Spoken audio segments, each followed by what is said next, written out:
Yeah, well, welcome again then, everybody. Yeah, so I wanted to start by, first of all, welcoming you all again to our second Fireside chat for the year. Um, Kind of this one's going to take a more structured format than the last one, which I think everybody will appreciate. So just as a quick introduction on that, a couple of things to note. I do have a hard stop this time 90 minutes from now at 3:30 p.m. local time. So we'll only do this for 90 minutes, which I think will be plenty of time. And it'll also mean that the people who are on the UK time zones will, or thereabouts in Europe, won't be up until midnight. So that's good too. So the format on this one actually is besides this introduction, I wanted to talk about a couple different things. So in specific, I wanted to talk about the 2024 planning feedback form that I did. I wanted to talk about Kingdoms of Elyria.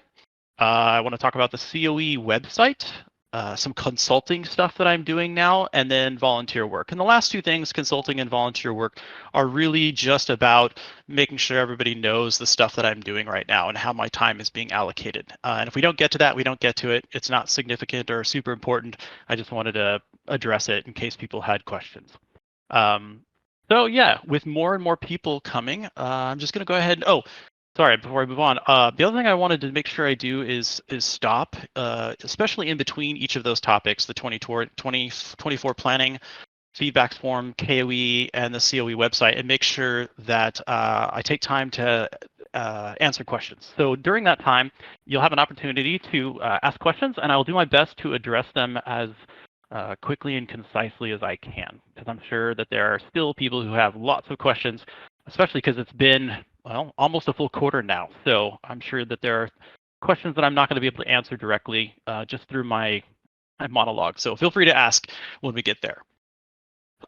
Okay, so with that being said, the first topic I wanted to talk about this afternoon, I'm going to say this afternoon because it's that time for me. Just assume that I'm referring to your local time. So the first topic I want to talk about is the 2024 planning feedback form that I did back in January. And so first and foremost, before I move on with anything else, I want to thank every one of you that took time to provide feedback. It was much appreciated. At a high level, we got several hundred responses, and I would say over 50% of those, I didn't do an exact count, but I would say over 50% of that was positive and encouraging feedback. A lot of them had, keep going messages, as well as here are the things that I'd like to see, and I feel like would have a big impact, and those sort of things. So it was really positive. There was about 35% of the responses that were fairly ambivalent, and I'm talking about the freeform responses right now, by the way. So there was about 35% of them were more or less ambivalent. They provided some suggestions or feedback, but you couldn't really tell from reading it one way or the other whether or not there was, positive or negative sentiment overall. It was just, here's what I think you should do, which is great. Those are valuable too. And that leaves about 15% of people who wanted to tell me where to go and where to put it, which is actually quite a bit less than I expected. And many of those were pretty humorous as well. I was actually looking at the most poetic ways in which people were telling me to fuck off. And there was a wide array, so it was entertaining. I did take it to heart. I do understand that those were not sent in jest, and that there are people who are still very frustrated, either because they, are still basing their opinions off of the misinformation that they had before about this being a scam or whatever else. It could be that they're still just disappointed about the lack of progress and the fact that it's a one-man studio for the moment, and any number of other things. And I do respect that. I don't make light of that, but I do. I make light of a little bit the way in which people communicated their frustration to me. So that was, again, only about 15%, but I note it without, I didn't take it personally, is I guess what I'm saying. I understood where it was coming from. So those are the free forms, and just kind of the general idea of them. But then looking away from the free form responses, like I said, I did read every single one of them. Going back to the survey questions themselves and kind of the numerical things, there were a couple things that I took away from that, some of which were very expected, and some of them which were less expected. So kind of going through those in no particular order.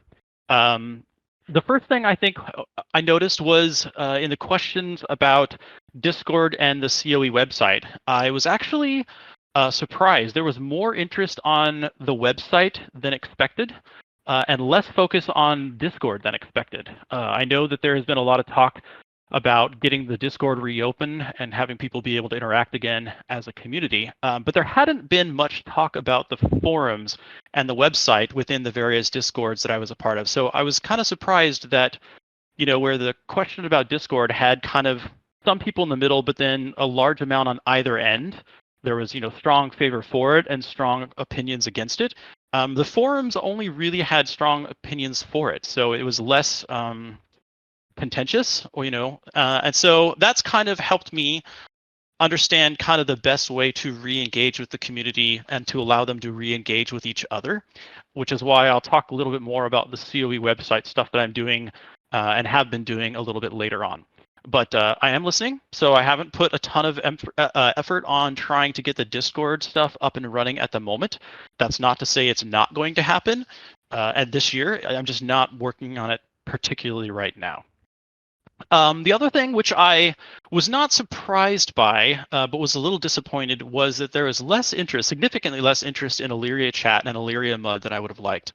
And I'm primarily disappointed because, both of those not only give a chance to show progression and continue development, but it also gives me an opportunity to stress test part of the engine.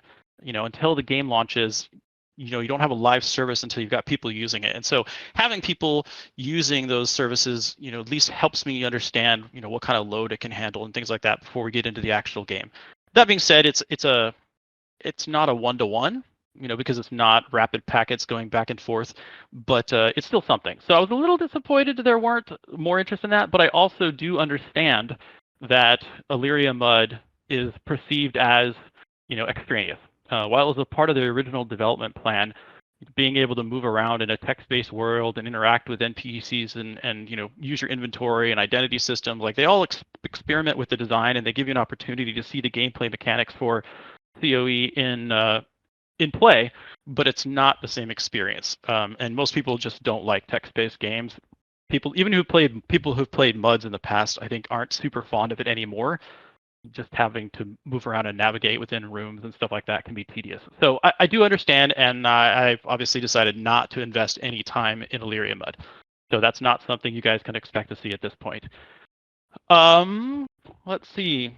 I do think Elyria chat will still likely happen, but in more of a transparent way. So I'm not planning at this point to develop a separate chat application that allows people to log in and use their characters, using in-game communication or anything like that. That's what I wanted to do, but again, I understand that people don't necessarily want me spending time adding that support and spending the time on the development yet. So we'll talk about that more when I talk about the COE website, but that's, just one more thing. Moving on to KOE, that was the other thing that I was actually really surprised by. Which was in the questions about which part of KOE you are most interested in and are going to engage with, I found that most people were interested in KOE Online, which is kind of the culmination of the colony mechanics, the settlement mechanics, and then obviously the domain mechanics, but being able to play that all online in a massively multiplayer environment. So that was the thing that people were most interested in, which I guess is not a surprise. We are developing an MMO. We're an MMO company. I say we. Slowdown Studios. It is just me at the moment. So I say we from the perspective of the studio. Part of it's force of habit.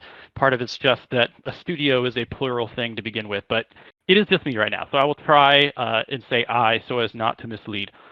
So so I started the company for the purpose of developing online games, because it's fundamental to have, it's a core principle of Soulbound Studios to get people interacting in meaningful ways and creating opportunities for interaction and role play. So I never wanted it to be a single player company. I always wanted it to be a multiplayer company, and so I'm not surprised that there is a lot of interest in the KOE online support. I think there's also support on KOE domains, but I noticed that was one of the lowest rated, the single player KOE domains kind of area, which is effectively a grand strategy game, but a single player grand strategy game. And then KOE settlements was kind of in the middle, which is fine. But one of the things that I've noticed is that there has been a lot of really, I'm going to say fantastic. There's been a lot of great colony sim games that have come out already in the last 6 months, and I know several more are going to be coming out in the next 6 months. And that's fantastic. We were in a lull for a long time, probably from 2015 until 2020, where there wasn't a lot happening in the colony sim settlement space. There were a few games, but nothing as immersive and as exciting as is out now. So I think that this would be a bad time to focus on KOE settlements anyways. I think no matter what I do, none of these others are in the world of Elyria, but I think no matter what I do as a single person, I don't think it's going to be able to compete with the likes of, Enshrouded or any of the other games that are coming out right now. So I think that would be a mistake. So, we started with wanting to release, kind of like, I'm trying to see how much I want to say on this now and how much I want to reserve for a specific topic on KOE. Yeah, so I think, yeah, I'm going to leave it at that for now, and then give people a chance to ask questions, just kind of on some of the takeaways from the 2024 feedback form, and then after I do that, then I'll move into talking about KOE and more specifically the changes that I'm making as a response to the 2024 feedback form. So I will pause now. I know we kind of came out of the door quickly, but between the focus on the website over Discord, on not doing Elyria Mud, potentially incorporating Elyria chat into something coming up, but not in the short term, and then my focus or my understanding that KOE Online and the multiplayer support is kind of the highest priority and the thing that people are most excited about versus something like single player KOE domains or even the colony sim. What are people's thoughts on that? So I'm going to go ahead and be quiet. You guys are on push to talk. That was just something I did to make sure that people are less likely to talk over each other. Not because I, particularly concerned, but like our last two fireside chats, this is unmoderated, so you guys are welcome to speak your minds, ask questions, and again, I will answer them as best I can. So I'm going to go ahead and open up the floor now. And is there anybody that has questions that I can address on the topics that we've discussed so far? Lofi. Hi, Lofi. Yeah, so with no mud, what is the earliest setting or format where we can interact player to player in the Elyria world? That will be in Kingdoms of Elyria. And we'll talk more about what that's going to look like when I move on to the actual Kingdoms of Elyria stuff. But depends on what you mean interact. Again, we'll talk about that, but there's no plan to do the mud at this point. But between Kingdoms of Elyria and some stuff that we'll talk more about with respect to some changes I'm making to the website, I'll be able to answer your question in more detail then. Right, thanks. Yep. So obviously at the moment you're a one-man studio. One-man studios, while they can produce games, they're typically fairly limited in scope, or they're very heavily use assets from asset source, things like that. I don't know if you're going to cover this later. What is your broad plan for basically attempting to restabilize and then grow back out into a more fleshed out studio? Yeah, so you are not wrong. I do still have contact with almost all the old staff. So I am a single individual developing right now, but I do have feedback and the opportunity to reach out and lean on former employees as necessary. But you're right. I mean, I'm going to be relying a lot on the asset store, any paid contract work or consulting I can get people to do on the cheap. And then, obviously AI is a big question right now. And so I'm still trying to understand whether or not the use of AI is something that I think is ethically appropriate. I know there's a big debate on particularly using art assets created through AI, whether or not that's concept art or 3D models or kind of animation and videos and stuff like that. And I'm somewhat torn because I know that for smaller studios, myself included right now, the ability to use those tools can help fill the gap in the roles that you may be missing. So, if you're a strong programmer, then this gives you an opportunity to create the necessary artwork that you need. If you're a strong designer, then it might help you with doing the programming that you need. And so, it really does open the door for smaller studios to do things that they otherwise wouldn't be able to do, and to give people access to games that otherwise wouldn't be made for the same reasons. On the other hand, I understand that AI, especially with respect to digital artwork, has learned how to do what it can do by sampling all of this content that's out on the web that people have made. And while many of them were open source, it's true that many of these tools are duplicating artwork that is very similar to or exactly a replica of other people's art. And I am never a fan of using artwork that belongs to somebody else in an unlicensed way. It's also the reason why we as a studio have a policy of not using any of the code generation tools. I don't use Copilot. I don't use any of the Microsoft tools other than Copilot on GitHub. I don't use even the writer tools for generating source code. I just don't use those because I don't have a firm guarantee that what it generates isn't based on something that somebody else has done with an MIT license, and I wouldn't be able to give them credit for the work that they've done without knowing who's done what. So I just internally made a policy not to use those tools until there's a solution to that problem of giving people the appropriate credit.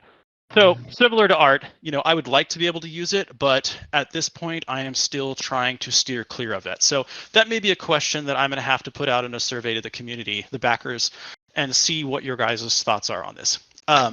But to answer your other question, which is kind of what is the plan for progress, that hasn't really changed. So it's important that we get something out. We need to get a game out as soon as possible.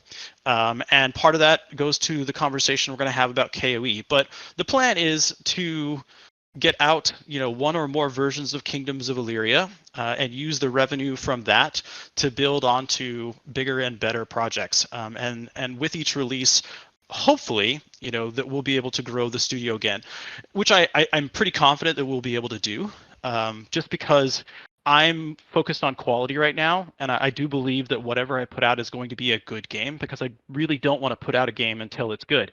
And I do have the kind of fortunate circumstances that since everything is being self-funded right now, and the community is kind of not settled down per se, but people have either accepted that I'm still working on it and are waiting patiently, or have accepted that I'm not, which is fine if they feel that way. But either way, there's not people anxiously waiting anymore. So that gives me the ability to, in that time, quality, cost kind of in that holy trinity, time is the area that I can control, and quality I would still like to be quite high.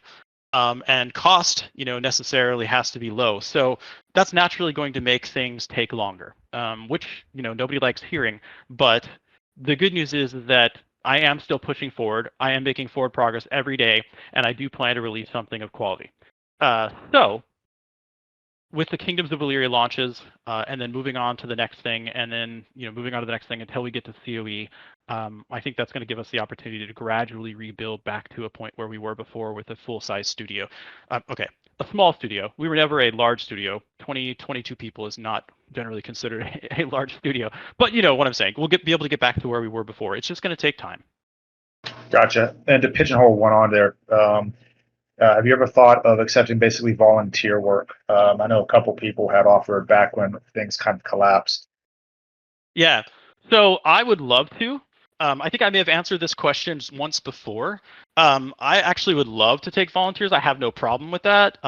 You guys already know I've open sourced the Soulborn engine with our, currently it's just our one licensee, but when we grow a little bit, after our first game release, I'm hoping to expand that out and be able to license the engine to other companies as well. So I don't mind people seeing the code. I don't mind people seeing the work that we're doing.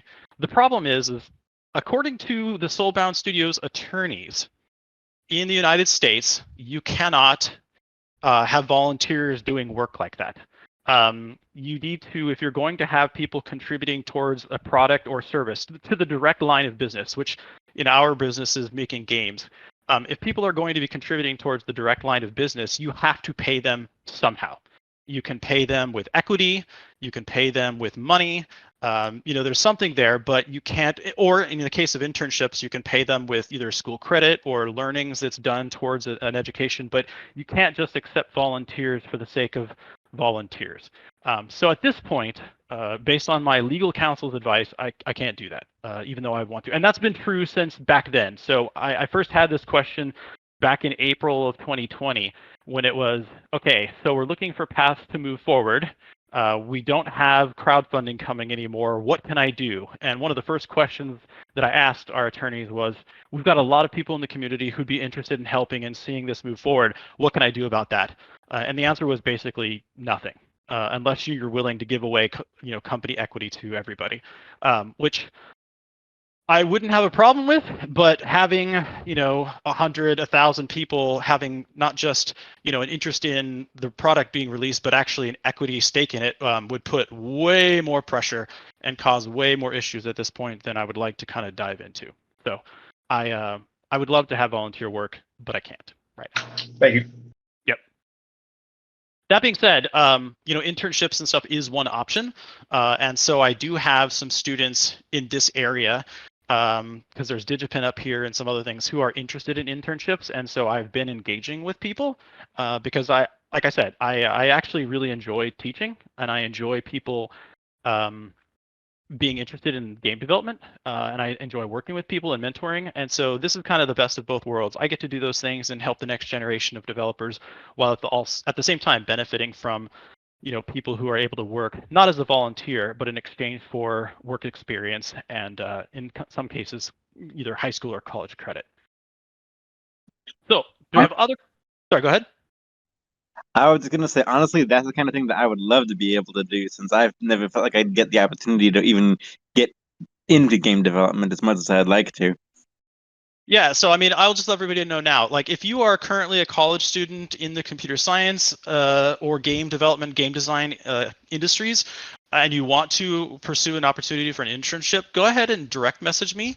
I will get your resume. I can hook up with your college counselors or high school counselors, and we can get something organized. It's a question of how many interns I can take on. Because there's kind of this diminishing returns. It's not expected that interns are going to be able to deliver at the same rate or quality as either myself or somebody who'd be coming into the industry with a full degree or work experience. And so there's a little bit of overhead, which is fine, but trying to take on too many at once just means that I'm spending most of my time trying to help other people do engineering rather than doing the engineering myself. Which actually in this case is counterproductive because I'm a much faster engineer than most of the people who would be able to work with me. But there are the diamonds in the rough who are very talented. And I do, like I said, enjoy mentoring, which I'm doing a lot now. You'll hear more about that later if we get to it. But the point is if you do have an interest in it, definitely reach out to me because that's something that I'm happy to talk with people about. Any other questions specifically on the 2024 planning feedback form and kind of the learnings on that? If not, I'll kind of talk about what changes I'm making as a response to that feedback form and kind of how it's altered the Q1 plans and beyond. Anybody? Going once? Going twice? Okay, this will be your last opportunity to ask questions. Again, after each of these different segments, I will pause and let people ask questions over that section. And if you thought of something in between now and then related to the 2024 feedback form, feel free to ask the question then. And then at the end, we'll also have time just for open questions. And ideally, you guys will have a chance to interact with each other. I do have a hard stop, like I said, at 3:30, but I don't actually have to leave my computer until 4. So I will again leave this chat channel open or voice channel open for a half hour so that the community can just hang out for a little bit, which I think is good too. Okay, so KOE, Kingdoms of Elyria. That was one of the things that I think I have pivoted on and changed my plan with respect to what I saw in the 2024 feedback form. So the first of which is, like I said, KOE Online, the high score on that tells me that there is a strong focus on the domain and kind of grand strategy mechanics. At the same time, the low rating on KOE domains listed as a single player game tells me there's not much interested in that, which, like I said, is good because we didn't really want to be a company that made single player games anyways. And like I said, I know that there's a lot of colony sims that are out now as well as are likely to be out in the next 6 months. So again, it would probably be a mistake to try and compete with KOE settlements. So initially, we started with the prologue, which was this idea of really focusing on the feel of the game, which was things like combat and parkour, the movement and locomotion, things like the real visceral mechanics, because those I think are the things that, you know, in an adventure game really make or break the game. And Chronicles of Elyria has always intended to be a hybrid kind of adventure / sword and sorcery game built into this world that has, you know, the mechanics for like the game of houses, you know, Dance of Dynasties sort of thing, which again came from its inspiration. So knowing that, you know, we were going to have more people in this game adventuring than in, you know, the crafting or, you know, land management mechanics or, you know, even the aristocrats and nobility, we started to focus on that at the beginning. We found that was good and we got a sense of what it was going to feel like, but it didn't give us a chance to get players in the game together, multiplayer, you know, plus we were focusing too much on the art asset quality and not on just kind of getting as much stuff out at a lower quality, but just kind of going for breadth rather than depth. And so we ultimately switched over to kind of focusing on the adventuring mechanics in a different way, but it was still kind of this like low level action adventure mechanics. And as I talked about once before, that was a mistake because those people, you know, as much as we were targeting the area that we knew that there was going to be a lot of players in, those were not the most engaged group. You know, it took us a couple years to realize it, but while we were working on the adventuring mechanics, there was a lot more people who were active and engaged that were interested in the land management and the domain management mechanics. And we kind of missed the boat on that initially. So in 2019, you know, around the time that we had started working on the domain and settlement selection and those types of things, we decided that we really needed to split our focus and spend more attention on the domain and land management mechanics. So we spun up the second team in order to focus on the development of Kingdoms of Elyria. And that was good. And, you know, obviously after I stopped crowdfunding and we were looking for a path forward, I felt like the colony sim approach, you know, required less animation. It gave people the opportunity to learn more about the land management and domain mechanics. And so it kind of filled that niche, which we hadn't really addressed well before. So that became our path forward. But again, now we're in the situation where there's a lot of competition there, and it still requires more assets and other things than other genres that are available out there. So, you know, we kind of started at the bottom, then we kind of went up into the middle, and now I'm kind of looking at the top. And so I think the approach that, the approach I'm taking now based on the feedback that I saw is to try and get to something like a Kingdoms of Elyria Online as quickly as possible. And particularly working from top down. So instead of working from the bottom up, I'm now jumping all the way to the top and working my way down, which includes the Kingdoms of Elyria domain mechanics. So that's where I'm at now. So I have moved away from the colony sim mechanics, and I'm heavily focused on the domain and land management mechanics, specifically as they might be seen in a grand strategy game. And that's true whether you're talking something like the Total War series or any of the Paradox games, including like Crusader Kings 2 or 3, Europa Universalis, Victoria, you know, Hearts of Iron, any of those. So each of those games, for example, brings something different, but I have noticed that many of them address certain problems in similar ways to the way that I have written up our design journals on Kingdoms of Elyria, and more specifically Chronicles of Elyria, how it handles those things. And so right now I'm I've got the back end to a point where I'm pretty happy with it. And so now I'm actually going through the process of taking the designs and stacking them against some of these other games and seeing whether or not they address them in the same way that I did, how that worked out, what have people complained about, like what's the feedback been on those, and that sort of thing, with the idea of basically locking in the design for Kingdoms of Elyria domains and getting that shipped. So that's the first thing that you guys are going to get access to as a fully playable experience, is the Kingdoms of Elyria domains, which for all intensive purposes is a grand strategy game set in the world of Elyria. So if you are familiar with the grand strategy games, imagine something like a Crusader Kings slash Europa Universalis, but inside of Elyria with our tribes, our religions, our cultures, our biomes, and procedurally generated maps, which again is not something that most of the grand strategy games have. They're usually on a fixed map like the world map, or a specific area like Europe. So that's that. But I also know that people are not interested in playing that as a single player game, which I also understand. I enjoy playing those as a single player game, but at the same time, I know that they're also more fun with other people.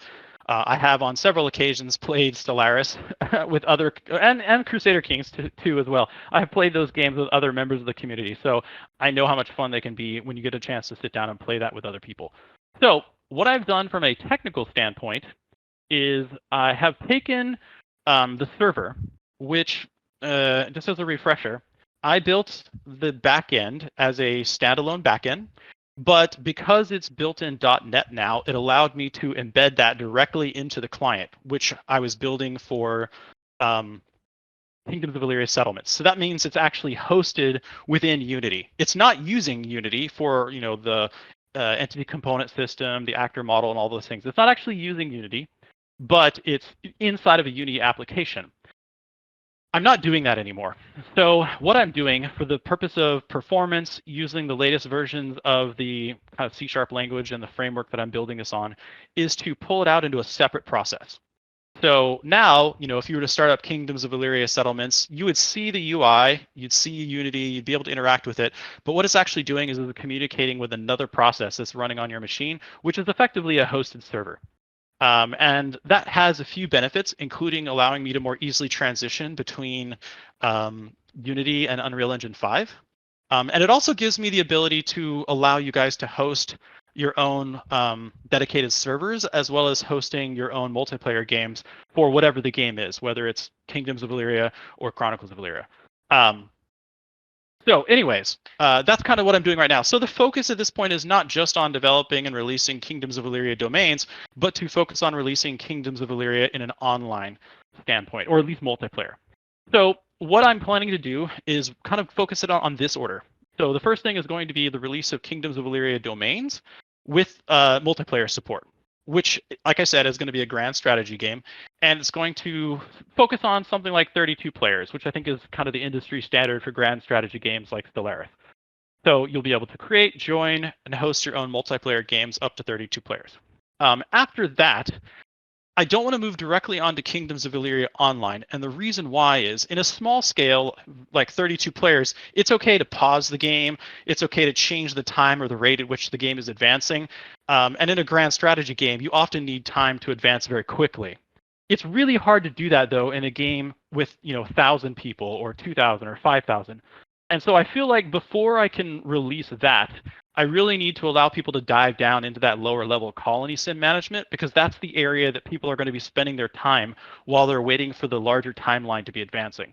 So the order at this point is going to be Kingdoms of Elyria domains with multiplayer support, Kingdoms of Elyria settlements. So think of it as like grand strategy game where you can actually zoom in all the way down to the individual settlements and start playing in those settlements with buildings and architecture and seeing your people move around.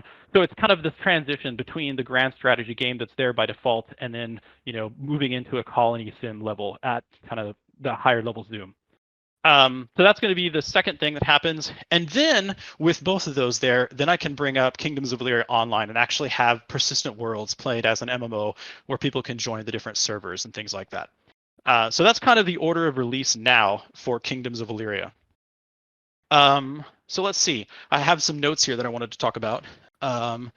So KOE Online, Colony Sims. So the top-down approach Yeah, and actually, while I have you here, there was a question earlier about what the release plan is and how I'm planning to build this up. So that is sort of the plan, which is to work entirely from the top down now. So starting with Kingdoms of Elyria domains, then moving into Kingdoms of Elyria settlements, which is kind of the aristocracy and nobility, then moving down to kind of the crafters and merchants and guild leaders and things like that. So it's still about larger community. It's not about the individual or the adventuring mechanics yet. And so then there's the move on to the adventuring mechanics. I don't know what the success of Kingdoms of Elyria is going to be yet. I also know that I still want to give people an opportunity to play the adventuring mechanics to make sure that even in a multiplayer standpoint, that they feel good, it's responsive, and we have a chance to iterate on that. And so I'm also going to be introducing, in between Kingdoms of Elyria and Chronicles of Elyria, Elyria Adventures. Now, that's new for some people. It's old news for other people. So if you're a 10K backer, you've actually heard the name Elyria Adventures before. If you're not a 10K backer, then you probably haven't. And so Elyria Adventures is actually, here's the big reveal. Elyria Adventures is one of the reasons why at one point in development, we switched from the really high fidelity graphics into the lower fidelity graphics. The primary reason for that was, again, so that we could focus on gameplay mechanics without having to support the artists. Because we had, a few number of engineers, but they couldn't spend their time working on graphics programming and shaders and things like the skin and body dynamics mechanics and getting those kind of fine-tuned when really we need to get out as much gameplay as we could. So by letting them focus on lower quality stuff, it'll freed up the engineers to be able to focus on gameplay rather than supporting the artists. But the other reason was, even back in, I think this was in 2018. In 2018, we knew that we didn't want to be on crowdfunding forever. It's a really hard and a really stressful way to try and maintain development, because you're always at the will of the consumer, in that if crowdfunding has to stop, if there's a global pandemic or something like that, you can't really continue with development. And that's something that we were always very transparent about, was that we relied on the community for continued development. But we didn't want to be there. So we had the idea of working on an adventure game using the Kingdom or Chronicles of Elyria mechanics, which we called Elyria Adventures. And it was taking all of our combat adventuring mechanics and things like that and was putting them into a low poly, low fidelity world. One of the things that allowed us to do also was to treat it like a Guild Wars mechanic mixed with Neverwinter, the online game. So the idea was that people would, much like Guild Wars, be able to have a shared hub in the cities and then go out to instanced versions of the world and participate in adventures, some of which would be stories that we released, and some of which would actually be stories that were authored by other members of the community using our content generation tools that the community would have. And so that's been a part of the plan for a long time now. And incidentally, one of the adventures that we were going to release inside of that was the opportunity to experience the story right before the introduction of Chronicles of Elyria in the timeline, a la the prologue, The Awakening. So the idea was that with the release of Elyria Adventures was going to be the prologue as one of the stories that people would be able to play. And that was how we were planning on releasing that. So that is still part of the roadmap. So I'm starting with Kingdoms of Elyria domains, moving on to Kingdoms of Elyria settlements, then introducing Elyria Adventures. Again, it is a massively multiplayer game in the sense that of Guild Wars, with instanced worlds and adventures, with tools that allow players to create their own adventures, and also the promised release of Prologue the Awakening as one of the adventures. And then movement on to Chronicles of Elyria, which is the combination of all of those things. It's the domain mechanics and settlement mechanics from Kingdoms of Elyria. It's the adventuring, parkour, and other mechanics of Elyria Adventures. And then it uses the online persistent world that Kingdoms of Elyria Online uses, instead of the instance world that Elyria Adventures uses. So that addresses, I think, the question that somebody asked before about what the roadmap of development looks like now between here and the release of Chronicles of Elyria in terms of rebuilding the team, with the idea that each of those releases, Kingdoms of Elyria domains, introducing the Kingdom of Elyria settlements update, free release to that, then introducing Kingdoms of Elyria Online as a shared, massively multiplayer world, then Elyria Adventures as a massively multiplayer adventure game, and then finally the launch of Chronicles of Elyria. But after each of those steps, hopefully, ideally, the revenue from each of those releases allows us to gradually rebuild the studio up in a way that is organic and doesn't require us to further crowdfund like ever again, but still release a product as exactly as it was described to the community at some point in the future. And I don't know when, because I don't know how long each of those things are going to take, what the reception of those are going to be like, how much revenue we draw from them, and thus how quickly we can grow again. Those are things that are outside of my control at this point, but that's the plan. Okay, so we've talked about the development plan, the changes I'm making to Kingdoms of Elyria, and the fact that I'm running this now as a separate hosted process so that you guys will be able to do multiplayer and so that it makes the transition between Unity and Unreal 5 easier. So I'm going to go ahead and pause now. And so any questions that are specific to kind of the roadmap with respect to Kingdoms of Elyria, the path to Chronicles of Elyria, or even, since somebody brought it up earlier, kind of how this all plays into the studio's growth. I'm going to open it up and give you guys another like 10, 15 minutes in order to address these questions. And then as foreshadowing, the next thing we're going to talk about is the website and changes that I'm making to the website to facilitate community engagement again. So we'll get to that, but I just wanted to let you know what the next topic was in case that was related to what your question was going to be, so you'd know that that was coming up. So I, again, am going to be quiet now and let you guys ask your questions.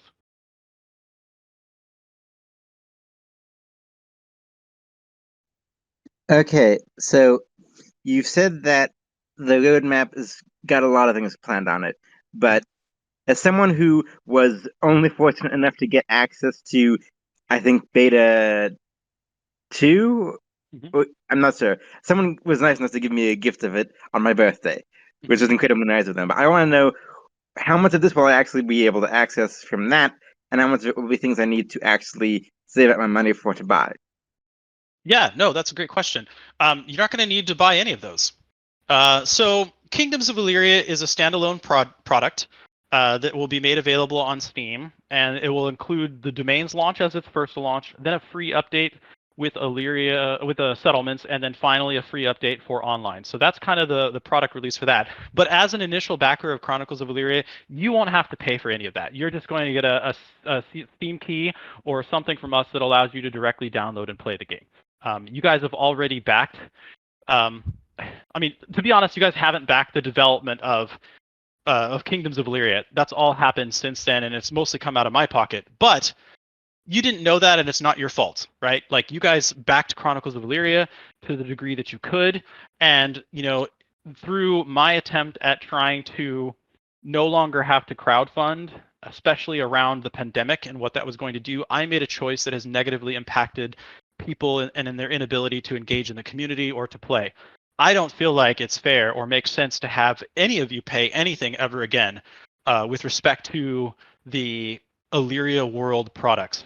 So, for the people who backed me and the studio back in 2016 through a Kickstarter or up through 2020, you're not going to have to pay for Kingdoms of Elyria. You're not going to have to pay for Elyria Adventures, and you've already paid for Chronicles of Elyria. So you guys will not have to pay for any of that. It's everybody else who's not a backer of Chronicles of Elyria that will be sustaining the development of the game through new sales. Thank you. You're awesome. Oh my God, man. I love you. It's the first time I've heard that in a while. No, I'm just kidding. Okay, so any other questions? That was a good question, by the way, and I want to be absolutely clear that you guys are not going to have to pay for any of this. You've already paid for this, if not in money, then in time and patience.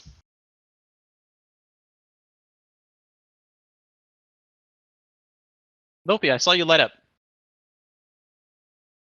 I can't hear you, though. Is it just me? Nope. I cannot hear you, bud. I'm sorry. Can you hear me now? Oh, now I can hear you. Yeah, great. So one of the most attractive features of Chronicles of Elyria is that your character is still around, living in the world while the player is offline. Will this be true for Kingdoms of Elyria? It will for Kingdoms of Elyria Online. So obviously with Kingdoms of Elyria domains and settlements, it's not something that's planned to be ran persistently. You start and stop it whenever you bring up or down the server. But in the Kingdoms of Elyria online world, yes, your character who happens to be a mayor, a courtier, or a duke or a count, etc., you will be in the world as long as the server is running. Brilliant. Thank you. Yep. Let's see. That made me think of something else, but I don't remember it off the top of my head. So maybe it'll come to me as we ask more questions. So, other questions. By the way, these are all very good questions. Thank you for asking. Nobody? Hi, can you hear me? Yes, I can. I was just wondering about development plan. So there was a time a while ago when you posted, for example, like a 10-step list, like a feature list, what you like to add to the game. Do you maybe have a list of features that are planned for the greatest, the highest scope? My worry is here that you mentioned a lot of different steps like adventures, Unity, Unreal Engine, and like let's say that as a single developer you need to spend a month for a feature, then you only got 5 features. So do you maybe have a plan for a game already with let's say a step-by-step process? Yes. So I don't know if you've seen it before, but I previously shared screenshots and video of the Chronicles of Elyria wiki. So the Chronicles of Elyria wiki has always been broken down into the Kingdoms of Elyria kind of like domain and land management mechanics as well as the adventuring mechanics. And then after I started Kingdoms of Elyria, I further broke that down into what was considered part of the settlement and land management mechanics and which were part of the domain mechanics. And so the domain mechanics is actually the smallest set of features of any of the three. And so that's one of the reasons why going from the top down now, I think, makes the most sense. It's also that grand strategy games tend to be very data and content heavy, but not super heavy in terms of graphics and like animations and stuff like that. So whether you've played any of the Paradox games or Stellaris or even some of the Total Wars, aside from varying representations of what combat looks like, most of it is just looking at a map and looking at tables and portraits and things like that, which are all things that I can do. And actually, with respect to the map, that will be something I'm going to talk about more when I start talking about the COE website, because that's going to have an impact on that. So, I mean, to directly answer your question, yes, I have a solid task breakdown of all the things that need to be done between now and the release of Kingdoms of Elyria domains. And again, not to bury the lead on that with respect to the website, but you're also going to get a chance to see that at some point. Will there be any updates on YouTube channel or maybe some devlogs as there were in the past? At some point, but not in the immediate future. And I'll talk more about that why and when I talk about the COE website. I actually just came up with another question I wanted to ask.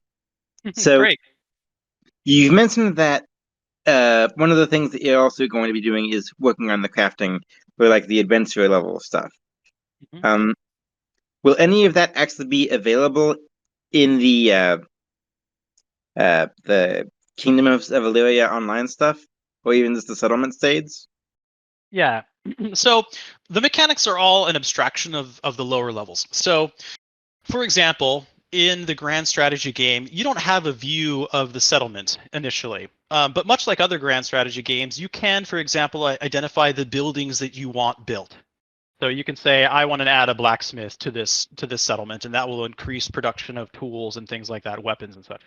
What's actually happening under the hood is just time is passing inside of Kingdoms of Elyria until that actually gets built in Kingdoms of Elyria domains, which is the grand strategy. With the introduction of Kingdoms of Elyria settlements, you'll actually see the building being constructed. The parts will be added, you'll see it go up, and then you'll be able to see the NPCs and your own character moving in and out of the buildings. You'll actually be able to direct them to go in and out of the buildings, engage with the stations and stuff like that.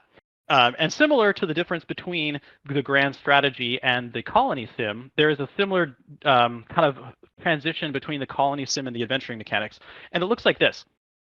Inside of the colony sim, your characters are going to be, swinging swords back and forth at each other in like kind of the traditional colony sim low fidelity combat, right? But it's still combat. It's just representative. Similarly, your character is going to sit down at a crafting station, and they're going to be, animating with their little crafting station animation, and that's going to cause an item to be constructed. What's under the hood is just them kind of taking the appropriate amount of time to do that, subtracting the appropriate amount of resources from their inventory, which comes from the settlement's storage and warehouses and stuff like that. But when you move on to the adventuring mechanics, you are the one that's sitting down at the bench and are going to be using the tactics, like mechanics for actually crafting. So there will be the kind of, trying to remember the specific term that we use. It's been so long since I've worked on the adventure mechanics.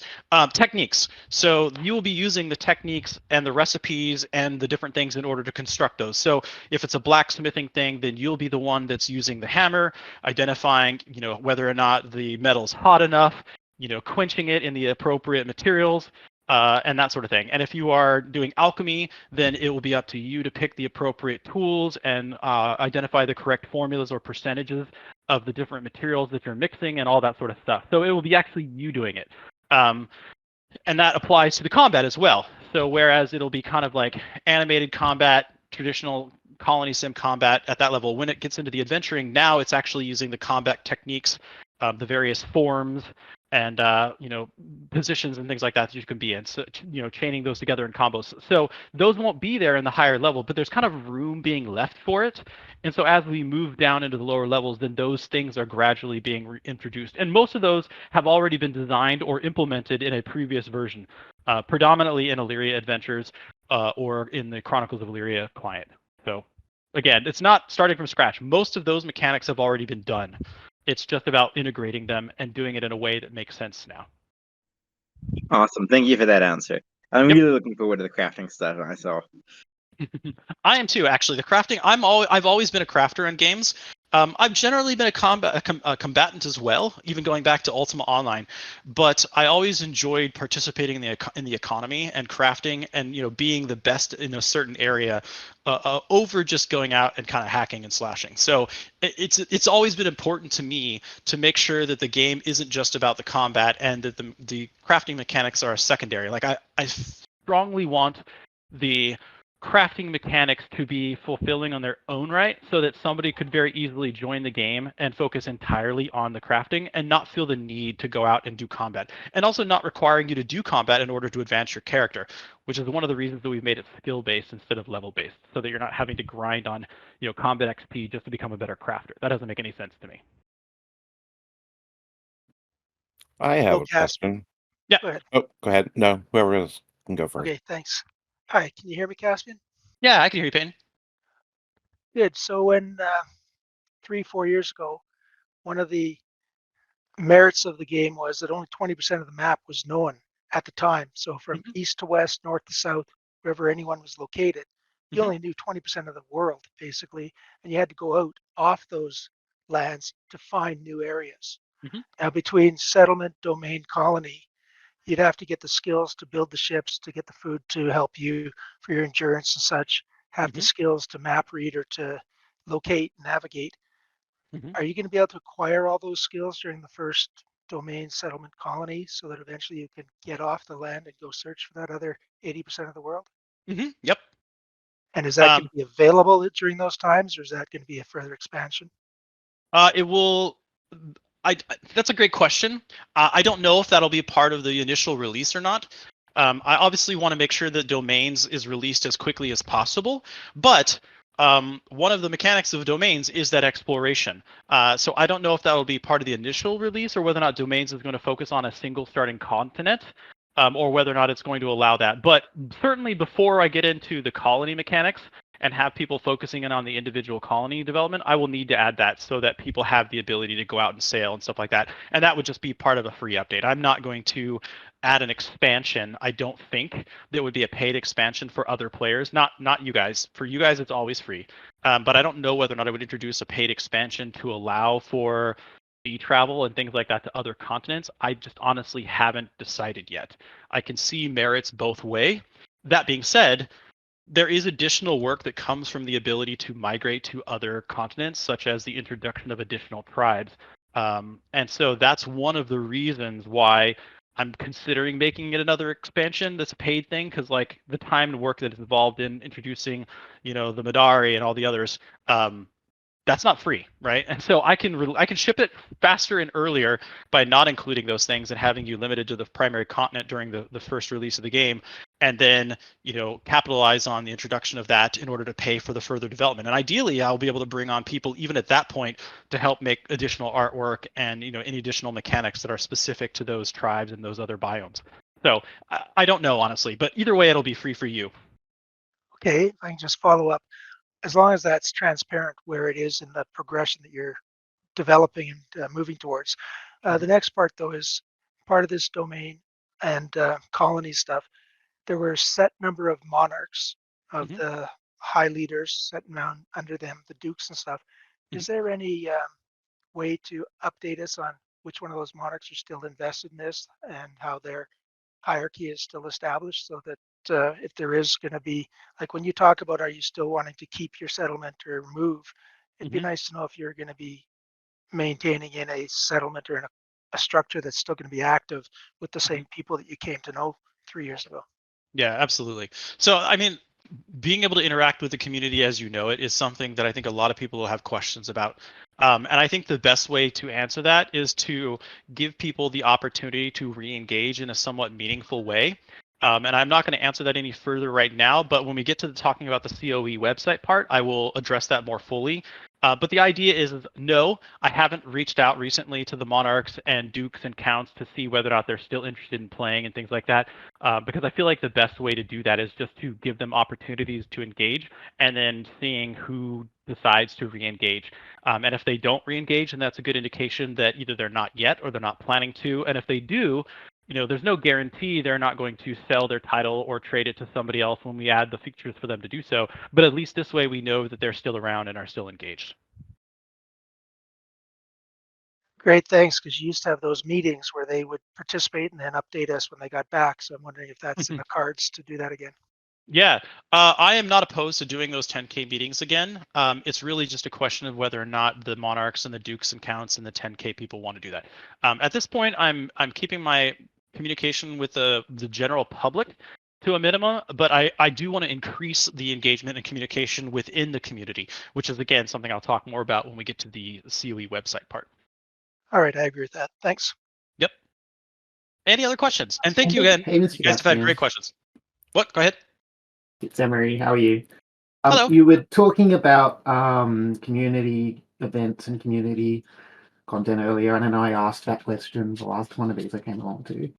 Had you given any more thought to timings and or how that might look? In terms of remind me, by the way, it's nice to hear from you. So for the question the people are asking, this is one of the monarchs. So remind me again what we were talking about with respect to the community stuff. Is it the things Yeah, that so we'll you said you said earlier in what you were talking about, the part which jumped out at me was allowing for community created content and events as part of part of your design. So I'm kind of like curious for you to jump into that a bit more. Oh yeah. So that's actually specific to, okay, so there's two sides to that. One is within Elyria Adventures, allowing people to use something like Dungeon Master tools in order to script and create their own adventures that then can be seeded in the world, so that whenever you spawn into one of the zoned areas, that there is either the ability to transition to that adventure through going into a cave or something like that, or similar to the Neverwinter model, if you've ever played Neverwinter, where people actually have a marketplace where they can create their own adventures and then sell them, and then other players have the ability to buy them, host them for their friends. They can play through it, and then the game is made better through community-driven content. Now, Neverwinter did eventually take that away, and so when I get there, I actually want to talk to their executives and find out what the motivation was behind that. I don't know whether or not it was because of the lack of support, if it was just taking too much time and effort to do that, If it was legal issues, if it was intellectual property issues, I don't know that. I can actually step in about this because I heard from when I actually quit Neverwinter was because they took that down.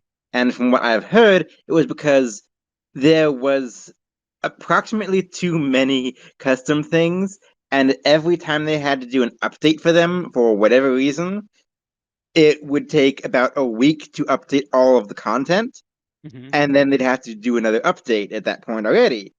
So by the time they could finish updating, they had to update again. Okay. Yeah, so that sounds like a mostly a technical issue with the way they built their content creation tools and such. And so I'm a little less worried about that. So that's good to know. Thank you for answering that.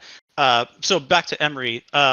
That's one half of that, which is specifically in Elyria Adventures and letting people create content for each other. Aside from that, one of the things that I'm doing with Kingdoms of Elyria domains, which I was not planning to do before, but based on the 2024 feedback form, as well as what I have been seeing with other grand strategy games, is that it's really important to allow people to create their own plugins and modules and customization within your own grand strategy games.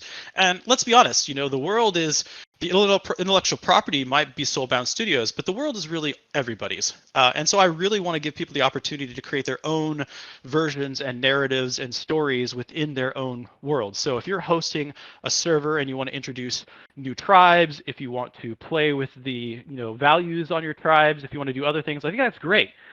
Especially if you enable telemetry that allows us to see, like, how often are these modules and plugins being used? What is it that people prefer?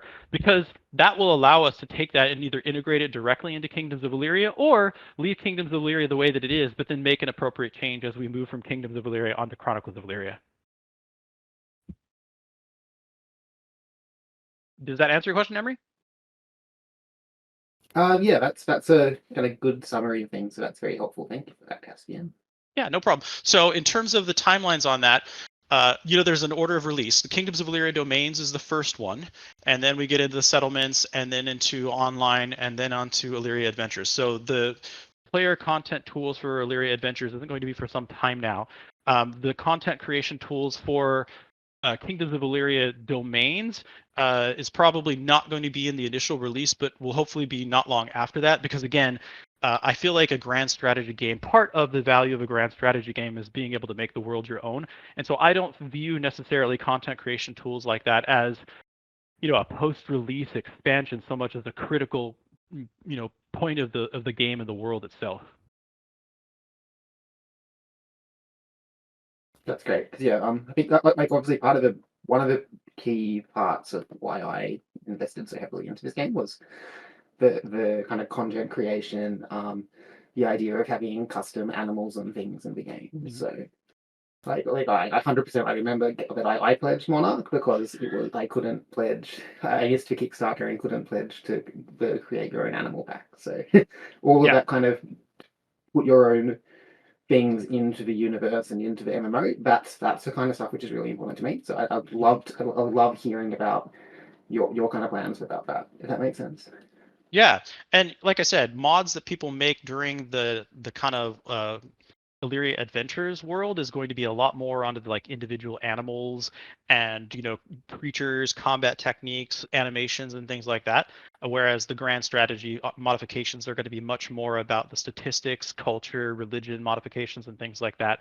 But we will be watching, and I say we with the understanding that by then we will have a larger studio. But in the meantime, I will be watching, and those are things that I plan to incorporate as it makes sense to do so. So if there's a popular mod that comes out that introduces a set of new creatures that people quickly associate with the world, and they really don't want to play Kingdoms of Elyria or the Colony Sim without that creature, then the studio can make their version of it and say, okay, we're introducing this as a permanent fixture within the world because the community has made that part of what Elyria is. And I think that's beautiful. I think that's that speaks to the spirit of Elyria, and I wouldn't stand in the way of that. If there are no other questions, I had that question that I was interrupted twice on now. Oh, please answer. Or please ask it. So you kind of touched on timeline, but very obscurely. Are we seeing the first release in a year, 2 years, 3 years? Like, I mean, we've sat patiently, and so I'm just curious what your expectation is to get the first product out. That's a tough one to answer. Not because of the reasons you might think. I really like right now not having the added pressure of people constantly pinging me about when this is going to be done, when that's going to be done, and it's just me right now, which, as you know, means that if I get sick for a week, then that's a week delay. It's not like I can pass development off to someone else or other work can be done. And so the truck number is one in about every area of development, from the animations and 3D modeling to the engineering and design. So I feel like any number I give you is not going to be 100% accurate, or not even, maybe not even 50% accurate. I can give you an order of magnitude, though, and I can give you my expectations with the understanding that I don't have a timeline. I have sort of abandoned a timeline because it's just me. And so instead of trying to say, okay, I'm going to work on this for 2 weeks, I'm going to work on this for an additional week, and kind of breaking it down like that, I'm instead just getting up every day and working my ass off and pushing through things as quickly as I can. And so I don't really want to try and give an estimate of when I think it's going to be done until it's mostly done. And right now it's not mostly done. The design is done, and now I'm kind of going off of the validation of that. And I don't expect the engineering to take too long, but I, again, don't want to make promises. So in the spirit of it's just me, I'm working as fast as I can. I don't have a timeline laid out. I have an order in which the mechanics and features need to be implemented, and that's it. And I'm just working down this backlog one after another after another. So given that, I can't tell you. What I will say is that my intention is for the Kingdoms of Elyria domains to be out this year, and be available to play this year. I can't guarantee that, but I mean, I don't think it's going to be multiple years based on the velocity to which I'm moving, but I really can't give you anything more accurate than, I expect it this year based on how I'm moving, because I haven't written down a timeline at this point. It's just me working on one feature after another. Hey, Caspian, it's Jen. Hello. Hey, it's Duke Jen. I got a question for you, man. Sure. How serious are you about the intern thing? I'm very serious. Okay, and they just need to have a game design development degree, right? Or they have to have the college in the process of getting a game design development degree. Yes. That's the kind of requirement in order for me to be able to, like, quote unquote, pay them with course credit and things like that. It would also require a conversation, get a sense of what their skills are and that sort of thing. But to begin the process of talking about it, yes, that's what's needed. So if you or you know somebody who is interested, just message me in Discord off this, and I will give you the way to contact me directly. Send either you or that other person send a resume, and then we can start following up with that. Will that include a portfolio requirement then? It will, depending upon what they're planning to do. So if it's engineering, I mean, I'd like to see the mechanics that you've worked on before and kind of what your level experiences are. If it's something related to 3D or animation, then it'd be nice to see a portfolio related to those things.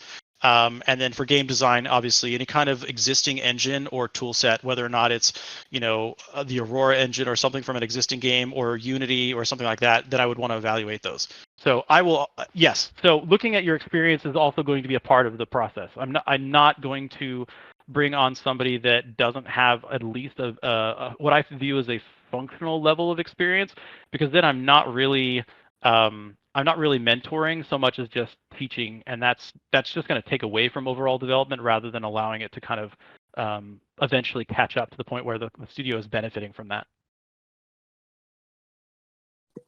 I see. All right. That's all I needed to know. Thank you.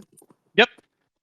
And to reiterate again, I am serious for all of you. So if you know anybody or you are interested, then do reach out. And so we can start the process. I am very much interested in people who will get value from working with me on this, because that obviously allows me to start speeding up development and also helping people who are generally interested in becoming a game developer and that sort of thing. So anyways. It's funny. I chose my major because of you. Oh, really? I did.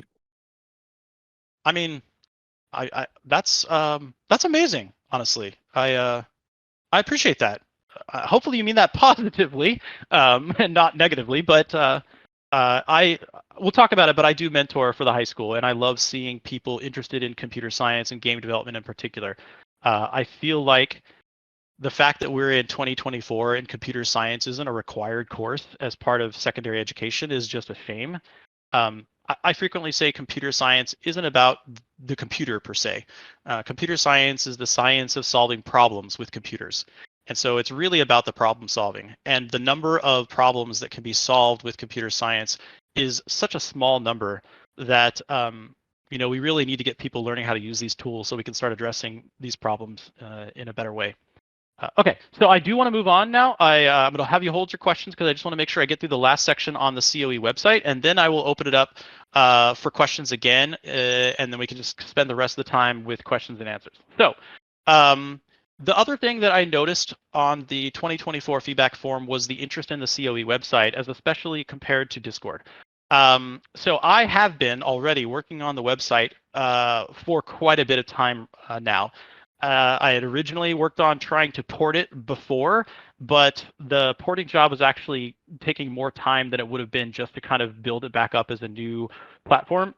And so I have been doing that, making good progress on it. And so here's kind of what I've been doing on the website thus far and what I'm planning to do and kind of where this is heading. So recognize that some of this is stuff that's already happening, some of it's things I'm going to be doing in the near future, and some of it's a little further out. And I will try and tell you when this is going to be happening. So first, rebuilding the core base of the website for better scalability, easier development, and cross-platform support is something that I am doing now and have been doing. I also am going to, in the near future with this, be focusing internally on the backers rather than outwardly at the world at large. For better or worse, every time I put out an update, the online communities, especially the online magazines, whether it's Massively OP or MMORPG.com or the influencers, I have noticed this trend of taking whatever I say and reframing it in the worst possible way in the headline in order to get clicked and views.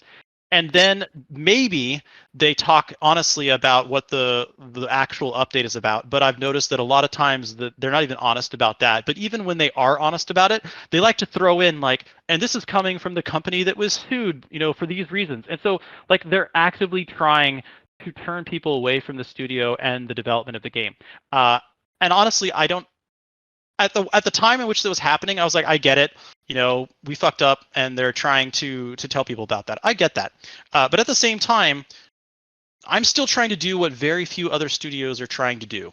And even the ones that are trying to do it aren't trying to do it at this scale with this many features. And so it's hard, but I'm still here working for the community, for you guys and for me, because I want to see this game made.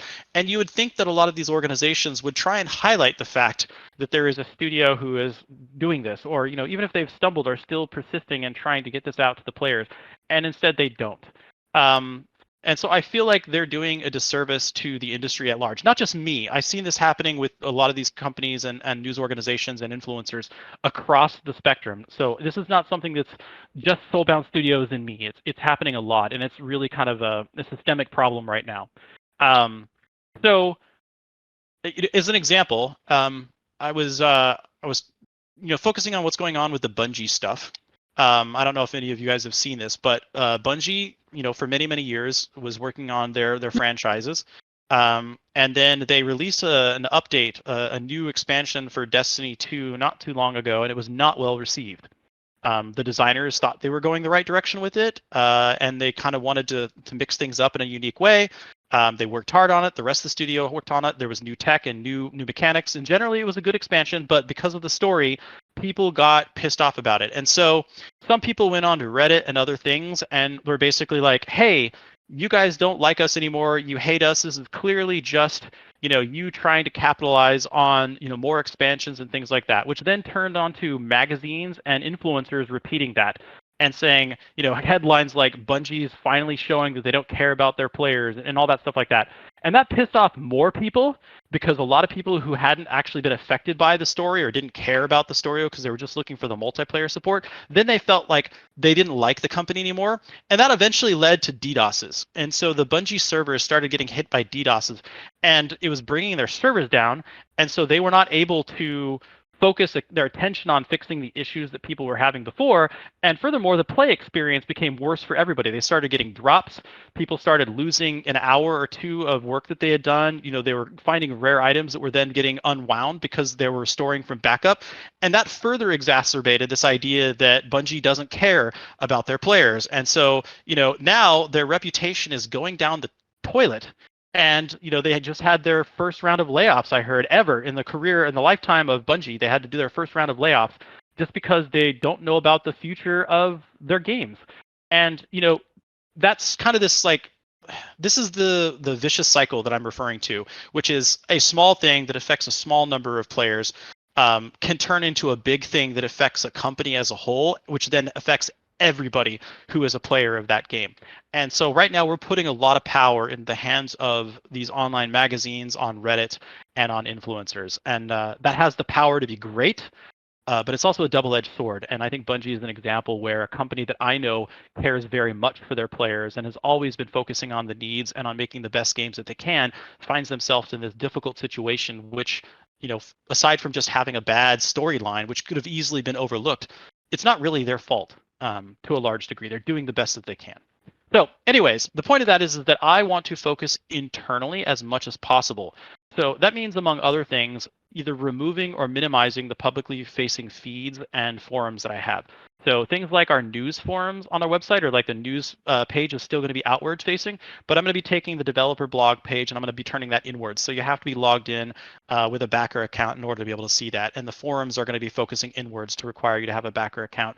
And with that, I'm hoping to increase the amount of engagement that I do with the knowledge that it's focused on just our community. And I then want to facilitate the community working with each other. And so, yeah, I'll talk more about that in the next item. But the other thing I want to do is I'm going to be removing registrations for new accounts because at this point, there's really no reason for people to be creating Chronicles of Elyria accounts. The game is still in development. We're not crowdfunding any further. The stores aren't online. You can't buy anything. And so there's just not a real reason. And so I'm going to be removing registration. I'm also going to be cleaning up any dead or unused accounts and locking any accounts that don't have a pledge package or that have one that haven't been accessed in a long time, with the idea that I really want to get a sense of who the active players are. And people who come back in and try and sign on will have the ability to reactivate their account if they're a backer. If they're not, then that account will probably be recycled so that other people have access to those user aliases and stuff like that. I also want to start building a better connection with the players themselves. And one of the things that's a challenge is that we initially just made sign up really quick and easy. We didn't ask for a lot of information. You just basically needed your name and email, or not even, I think, your name, just your email address. And your birth date, which a lot of people put in an invalid date, and I know that. What that does is it makes it really hard then when people are trading accounts, or when some person tries to sell an account and then they come to me and they reclaim it and do other things. I have a hard time validating that information. I actually have to go out to Exola in order to get that information because we don't keep it. That's going to be changing. So in the process of reactivating accounts, and as I release the new website, everybody is going to be required to put in their name, a phone number, and an address so that I can actually track who people are. I can give people the ability to restore and validate their accounts. And that's all going to be stored encrypted. It will never be written non-encrypted within our system. But the idea is just that when necessary, that information can be used to help identify who people are and who their accounts are. So that'll be required. Also, with respect to security, I'm going to be adding two-factor authentication and multi-factor authentication, including working with authenticators. Because as soon as you start having people's personal information, I really feel like you need more than just one way to authenticate. You really need two factors at least. With that, then, I'll be re-enabling the forums with the self-moderation tools that I talked about before. And as I mentioned before, one of the things I want to do is give people visibility into what I'm working on. So with the community kind of focused in around our website and the things we're doing, one of the things I want to add is support for user stories or Kanban, so that actually people can see what the work in progress is on Kingdoms of Elyria and Chronicles of Elyria. And so, as I complete things, this will be updated so that people can actually get a real-time view of what's happening. It's not going to go fast because it's just me, but I would rather people see what I'm working on and the time it's taking, but know that it's still happening, as opposed to really not be able to see what I'm working on. Also, the last things I wanted to do is add support for in-character interaction. There were a lot of people who said they really enjoyed role-playing, but maybe not as much outside of the game. And I think that that's true. But if we're going to start bringing the community back and re-engaging, I think we need to re-engage around something. So what I'm going to be doing is the Chronicles of Elyria domain itself is always going to be user alias based. So it is out of character. You can use that when we bring the store back online to shop. You can use that to discuss on the forums as a backer or as a community member, but it will always be your user alias. What I am going to be doing is introducing new subdomains like NA West or naw.chroniclesofelyria.com, eu.chroniclesofelyria.com, etc. And those are going to be server specific. So for those, you'll have to be a bloodline or higher to actually interact with those. Anybody who's a backer will be able to read them. But if you're not a bloodline or higher backer with a surname, you will not be able to engage on that. But the idea then is that people will be able to communicate on the forums using their surnames. And these will take place at the moment of launch. So, you will give yourself a name which will be the same name as the character you are planning to use at launch. Do you have to? No. But that's the intention, so that, once the game launches and people are able to play, that they'll recognize you. Now, the surnames are likely to be same because you own that surname for your server. But, the given name may be different if you choose it to be. But the idea is that I want to give people the opportunity to interact with each other at that level. And so in addition to just being able to chat on those, I want people to be able to interact with those, which might be, including forming affiliated organizations, governments, recruiting for those things, adding things like your coat of arms, any of the other stuff. Like, as much as I can, I want to get people back and focused on the world that we're trying to build. And so to what somebody was asking earlier, I don't know who's going to come back and start chatting on that server for their specific server, or who's going to repost information about their organizations or domains, or start recruiting, or do any of those things. I don't know, but I want to provide those tools so that people can do that for those that are going to get value out of that. And then the last thing I want to do on the website is I'm probably going to take down the domains and settlement selection, or the DSS portal, when I first release it, which means you won't be able to see the server maps initially. I will probably move those over to the different subdomains, so they'll move off of where they are now into the subdomains. So when you're on the NAE domain, then you'll be able to see the server for that one, or if you're on the OCE one, then you'll be able to see the one for that. So the idea being is that it's much more integrated into the specific servers. And that way, you have a home there. But ultimately, what I'm going to do with that is, when we originally developed those maps, the idea was to give you information about what the overall geography looked like and what the kind of the map for the starting continent looked like, but to hide information about where the specific resources were, or where points of interest might be, or any of those things, because we wanted to facilitate exploration. And so we came up with this idea of doing sort of a map view of it that was like a handwritten map, or kind of an adventure styled map. It was a really good idea that was executed very poorly. It looks like garbage. It's always looked like garbage. I hate it. And I think everybody else does too. So I'm at the point now where, I just want to get rid of that view. I think the idea of trying to keep all that stuff a secret for the point of exploration is still valid, and there are still ways to do that. But I also feel like that people want to be able to see and interact with their domains in a new and better way. So what I'm going to be doing is, since now I'm working on the grand strategy game, which predominantly is focused on maps, one of the things I have to do with that is create rendered versions of the different biomes and the maps. We're actually rendering it. So what I'm going to do is I'm going to be replacing the parchment version of the maps with the actual rendered versions of the maps. And so that way, people will be able to click on the world map and see, like, here's the continent, here's my biome. They'll be able to zoom in. They'll get a much more accurate view of what the landscape and topography is of the terrain. They'll be able to see, a sense of what the textures are and what the different type of terrain materials are in terms of clay and that sort of thing. And hopefully to some degree be able to see where the forests are and stuff like that.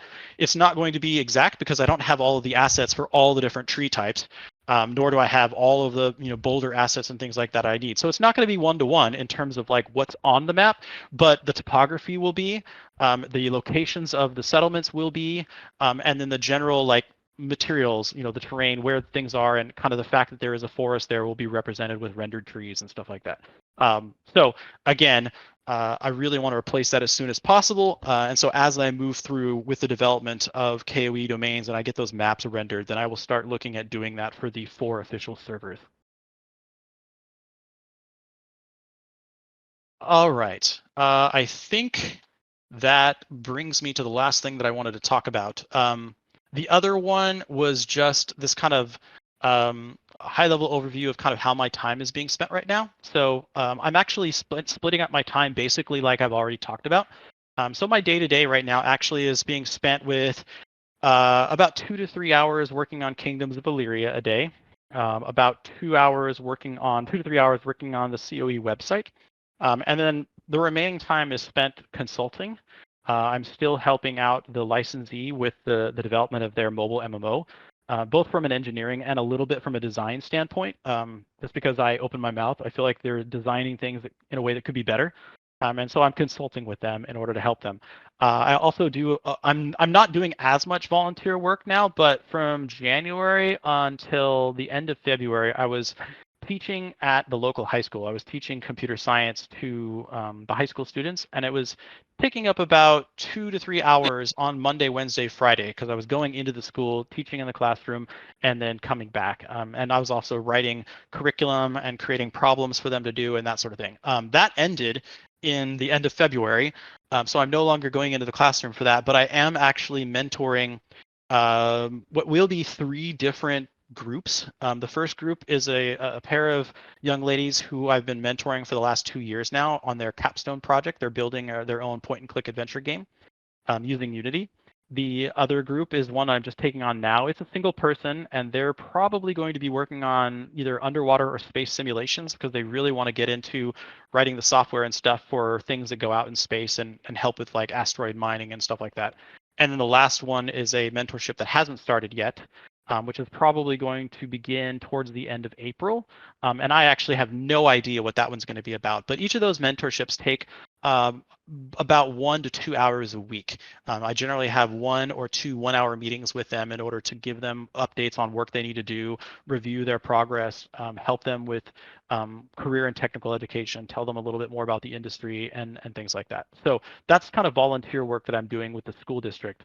And yeah, so like I said, my day is about a little less than a third focusing on KOE, a little less than a third focusing on COE, and then another third sort of spent between my consulting work and on volunteering in one way or the other. And then of course, I have a family outside of that, but that's not related to my workday. So you guys have a sense of how my time is being divided up. We've talked about the website and we've talked about the KOE plans and also what I've been working on in terms of KOE and the website in order to kind of move us to a new place. So I'm going to stop. I do have a hardish stop around 3:30. I can give it a little like 10 minutes after that, and then I need to prepare for my next thing, which is at 4. But I'm ending it at the last minute, so I do want to give you guys about 10 more minutes to ask questions if you have any. If not, I'll let you guys get back to your day. And I'm using the guys. Sorry, I keep saying guys. I understand there are girls here as well. And actually, I was in my classroom talking about this, and I told them, like, I just say guys as a force of habit to refer to people in general. And one of the students told me, if you are wanting to find a way to address those audiences correctly, you can say guys, gals, and non-binary pals. And so that's what I did in the classroom. So I will let you guys, gals, and non-binary pals get back to work and back to your days. But I wanted to give you guys about 10 minutes to ask any remaining questions you have. So until 3:40, I'm still yours. So what questions can I answer for you? My biggest one that I'm most concerned about was, what was that local data that was being stored on the website for authentication purposes again? It's not being stored for authentication purposes. It's being stored to help me be able to identify people such that if somebody's account is lost or something like that, it's easier for me to reconcile or attribute the account to the actual owner rather than having to go to Xsolla and ask for things like your PayPal accounts and credit card information and stuff like that. And it's just your full name, a phone number, and an address. And that's in addition to the email address you have registered now, such that if somebody loses their account, I can ask them questions about, what is this information that's stored here? And some of that will be kept visible on your website, on like your profile, and some of it will not be. You'll still be able to change it, but I will be able to see the original information. And so that will be something that I have as kind of a permanent thing. And I should let you know the technical information, sorry, not the technical, the platform that I'm using now allows me to store data encrypted. It also allows me to identify personal information or private information versus non-private information. And so in accordance with GDPR, you can always ask that I delete that information if you are done and just don't want to participate anymore. And that allows me to delete all that information without actually deleting your account, so that you can lock your account, you can get rid of that information. It won't be tracked on our servers anymore, but it doesn't mess with the forums or anything else where your account ID might have been used. I think I follow that. So,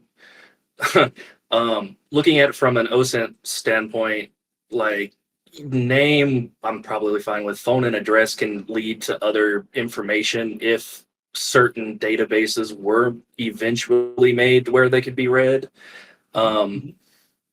So yeah, I'd be interested in like, okay, I'm authenticated, please delete now. But you're saying if I were to do that, then my account would be locked and I could no longer participate on the website? Yeah, removal of personal data like that would be associated with asking for your account to be deleted. So the information is there for tracking, and I totally hear you. I do quite a lot in the cybersecurity space as well, so OSINT is something I'm familiar with also, which is why that data is stored entirely encrypted. And the appropriate keys that would be available to encrypt that is not stored locally. It's behind another backing service, so you'd have to get through multiple layers and to be able to do that. And again, it's being done so that I have the ability to validate accounts when necessary. And just that's it. No other reason. Could I get like a public key? That way, even in the event that anything were to occur, they would still need to access at least a form of assault or a form of a key that I myself have control over? Or is it simply, database, you have private key, and so long as your account doesn't, nothing goes wrong with that, then everyone's good to go? No, I am fine. Let's talk about this. So you obviously know what you're talking about. You've also done this. And so let's have a conversation offline, both because I don't want to be sharing implementation details with an audience on how things are going. I don't believe in security through obscurity, but I'm also not going to make this super easy for people. Agreed. So let's talk about this offline, and then we can figure that out. I want to protect people's privacy. I want to make sure they can guarantee that the information is saved, but I also need to be able to access that in order to verify people's information without having to go back to Exola, because they're already storing that information and I already have access to it, but it requires a roundabout means of doing that I would rather not do. So, and also I may not be using Exola in the future. Like I'm not planning to use Exola when the store goes back online, for various reasons. And so I will need another solution going forward that doesn't rely on me storing that information on a third party merchant. Okie dokie. Hi there. Can I ask 2 questions, please? You may. Hi. Just a couple of queries, because I'm unsure of kind of what you're doing right now. So are you working on Kingdoms of Elyria, or are you working on the Soulbound engine? Because it's not very clear, because obviously you've closed a lot of your communication down and there's no roadmaps. So I'm just wondering, what are you focusing your time on?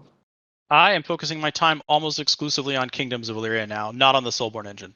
I am still supporting it with our licensee, and as I encounter or as they encounter reasons to make modifications to it so that we can support the things we're wanting to do, then I do go into the code base and create new releases. But I'm entirely focused on the gameplay mechanics, UI, UX, and other mechanics like gameplay implementation on KOE now. Okay, thank you. Other questions? That was a good one, by the way. And I anytime you guys feel like I'm not being clear enough about something, like to me, I feel like I've communicated those things. But if you need me to explicitly state, hey, what are you working on, in order to feel either comfortable with it or just to get a better understanding, I'm absolutely fine with that.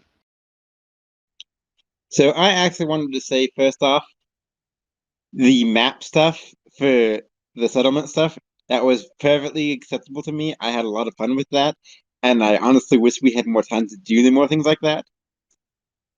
But my question is, do you, so the whole plague thing was easily the most fun thing you ever did in any of the time that I've been in this game so far. Mm-hmm. And I wanted to know if there were plans to do more things like that in the future. Yeah, so I mentioned one of the reasons why I wanted to switch over to this new platform and develop the website in order to make it easier to deploy things. And make development for it easier, in large part because now I have the ability to develop like modules for the website, which can include new functionality and features like new events and stuff like that. So I want to be able to do that again towards the internal community and really re-engaging people and get back on the path of using community feedback in order to not only drive the gameplay but also the narrative and the story. And of course, moving on to Kingdoms of Elyria online, that'll also be a big part of that. But the answer to your question is yes, and I'm making steps from an engineering standpoint to allow me to do that easier. Awesome, thank you. Yep. That is exactly why I'm making. So I said rebuilding for better scalability, easier development, and cross-platform support. So that is one of the three core reasons why I'm doing that, is just being able to make changes to the website and to deploy new functionality easier, because that's going to allow me to do these things. Before, it was a very manual process and required going in and integrating these things on various pages of the website and in various locations, and interacting with unique tables in the database in an ad hoc way. And it was just kind of a nightmare to not only deploy something like that, but then to turn it off or to undeploy it. It was almost the same amount of work to take it out of the system as it was to put it in, which is not sustainable. Anything else?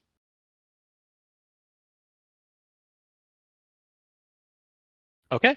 I did not see how many people were here at total. I forgot to look, but we did have a good number. I know there was like 80 some people who signed up. I will try to do one of these again relatively soon. At the very least, I'll be doing one a quarter. But with the changes that are coming up to the website and the work I'm doing on KOE, I'd like to do them more frequently than that, as long as that's something that people are interested in and will attend. Yes. So yeah. So and as long as people are getting value from this. So Hi. One last question. Are you going to share any gameplay of Kingdoms of Elyria soon? When I'm getting to the point where there is gameplay, yes. So I'm going to try and get the site focused on everything being internal. And so I feel like we can kind of be open about where development is and stuff like that. And I'll ask questions about how much people want in terms of exposure. There is a little bit of like, as I move into the new Kingdoms of Elyria domains work, I'm going to be adding support for the maps and rendering of those, and adding in, the borders and stuff for the different domains. And then there will be UI work and new features exposed. And, I can show that stuff as it's happening in real time. I can even do live streams of those things. I just don't know whether or not people are going to get value from seeing stuff at that level, or if it makes more sense to wait. On one hand, it feels a little bit like repeating history to kind of try and dive into that level and show people how the sausage is made. On the other hand, I kind of give zero fucks, and I feel like it's been long enough that right now what's more important to me is just showing people that the progress is being made. Even if they don't want to look at it, they don't have to. You can come back once a month and see where the release or the kind of progress is at now in development. But I do feel like being able to just show that, invite people to join me, and being able to like jump into the game even when it's nothing but a map, and you have no ability to do anything but click on it. Like, if that's the level of interaction people want, then I think that's where I'm trying to go. But there's overhead in trying to make sure that that's able to be tested at that level too. So we'll see. But the short answer to your question is, yeah, I want to give people as much exposure to it as I can. Okay, and you're looking to release Kingdoms of Elyria this year? Yeah. Okay, thank you. Yeah. So unlike the other games where I have a lot more complexity, even with the colony sim, in addition to the animations, there's all the craftings and mechanics, there's the formulas, understanding what the recipes are, making sure that the biomes are designed such that there is the appropriate resources for food and construction and kind of all those things. And then balancing all that in addition to that, it's still a pretty time-consuming thing to do. And I was at the point when I was developing that, also building the platform. The platform is largely done now, so I don't have to spend much more time on that until I find something that requires it. But more importantly, the scope of a grand strategy game is largely tabular. If you look at any of them, the ability to select from different tribes, the ability, or I guess they mostly call them, it's not races, but clans, tribes, nationalities, whatever. That's mostly data driven, and there are some mechanics that are customized to allow you to do certain things depending upon your culture and your religion. There's things tied to things like reputation and fame or opinion or those kind of things, much of which are already done because of early development we have. So a lot of Kingdoms of Elyria, as I'm describing it with Kingdoms of Elyria domains, is from the client side, focusing on the UI and UX, focusing on the map, and then as necessary, adding in support for animations and stuff with respect to combat. And I don't know yet how I want to display combat. Do I want to do something in the Total War space? Or in some of the other games where you're actually seeing a battlefield with people advancing and fighting, with the knowledge that that's not going to ultimately be the combat system in Chronicles of Elyria, or even any of the adventuring games? Or do I want to take an approach more like the Crusader Kings or General 4X games, where you just see an animated soldier, attacking another animated soldier as an avatar over top of a domain? I don't know yet. I kind of have to try out some of those and get a sense of what I want, and what I feel like is best. And I'm really focused on what's the minimum viable for this. How do I get this out as quickly as possible? Because I want to grow the studio again. That needs money. I haven't had any income for the last 4 years now, and so I would like to correct that for my family. And then also, I think it's going to go a long way towards I was going to say helping people, restore faith in the game and stuff like that. I don't think that's going to happen. So it's not about that. It's just about giving you guys something to play. Something that I think that you guys are owed is the ability to actually play a game in the world of Elyria, even if it's just a grand strategy game. Okay, thank you. You're welcome. All right, one last question if there's any. Otherwise, I'm going to get going and let you guys get back to your day. Oh, actually, I'm going to leave this open, though, for the next 20 minutes. So you guys can chat. I'm going to be offline, though, getting ready for my next thing. So you guys are obviously free to talk openly, and I probably will not be here. But do be respectful for one another. That's the only thing I ask. I mean, I won't be here, so you're not going to hurt my feelings if you have something negative to say about me. But keep in mind that not everybody is necessarily going to have the same opinion of that you do. And so I don't want to alienate anybody who might feel like they want to be supportive but can't. And likewise, who have criticisms but don't want to make those publicly out of fear of being ridiculed. So I would encourage you guys just to talk less about me specifically or the company, and just focus on the community building, the game itself, the mechanics, the things we talked about, all that stuff. I think any of it's fair game. I'm just trying to offer advice on how I think you guys can best use this space, but ultimately it's going to be your channel to use. So any last question? One more, otherwise it's all yours. Yeah, I have a quick question. Yeah. Is Snipe Hunter still involved in the project? Snipe Hunter is not an employee and not a volunteer. However, I regularly talk to Snipe Hunter. One of the volunteer mentorships that I do for the two young ladies, he is a co-mentor with me. And so I talk to him several times a week. We also play Baldur's Gate 3 twice a week on Thursdays and Sundays. And so I am still running ideas and stuff across to him as a friend. So, while he's not employed, he is still very much involved in understanding what's going on with the development and making sure that I have somebody to bounce these ideas off. So to that degree, yes. Cool. Okay, I'm gonna get going. I'm just gonna head and jump out of chat. You guys have until I need to leave to enjoy the voice channel. And thank you again for joining me. I hope I was able to answer most of the questions that you guys had. Hopefully I answered them satisfactorily. If not, you're always welcome to DM me or send an email or something like that. Let me know what you agreed with or didn't agree with. And I'll incorporate that. I'm very much looking for people's feedback, even now, especially now. And so I can't do that if you don't share it. So always feel comfortable reaching out with me or reaching out to me. All right. Have a good afternoon, morning, or evening, depending upon your time zone. Thanks, everyone.